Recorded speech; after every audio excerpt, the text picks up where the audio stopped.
Hey, brother, you've probably heard the famous last words of a redneck, which is, hold my beer and watch this. And then he goes off to do some ill-advised act of heroism, which hasn't been very well thought through and either brings him great embarrassment or even his demise. Well, today we come to a proverb that kind of predates that redneck example. It's in Proverbs chapter 14, verse 12. It says, there is a way that seems right to a man, but its end is the way of death. There's a seriousness to making plans without thinking about the end. And that's our word for the day. The word is end. Proverbs 14, verse 12. We need to think about where this is headed and look down the road. I remember once surfing on YouTube and I found a series of videos about a guy named Dan Osman, who's a free climber, an extreme climber. He was in Yosemite and I watched him scale 1,000-foot face, a rock face, that normally you would take a half a day to do, and he did it in about 3 minutes.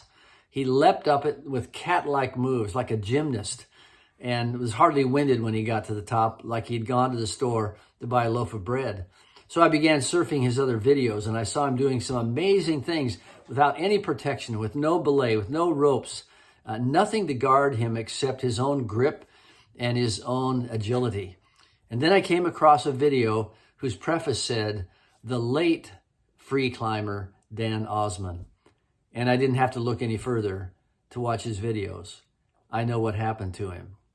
Well, there's a proverb that revises this one about making ill-advised plans, and it's found in chapter 16, verse 9. And it starts out just about the same way, but it has a different objective. It says this, the heart of a man plans his way, but the Lord establishes his steps. There's a vast difference between making plans, which can be good, and making plans that can be simply prideful. And what God says is, make your plans, but let me establish the steps that you take. Your dreams may be good, but can they be altered? Do you have enough humility to listen to counsel, to have things revised as they go? Do you listen to your wife? Do you listen to your teammates? Will you take counsel from those who've been there with boots on the ground? Or will you just plow ahead in some kind of prideful stubbornness that says, I will do what I want to do? Well, Proverbs makes every bit of sense in the world, that our plans should be submitted to wisdom and counsel, and especially to the Lord. So today, don't stop making plans, but make the plans that come from Proverbs chapter 16, verse 9, and let the Lord establish your steps. God bless you.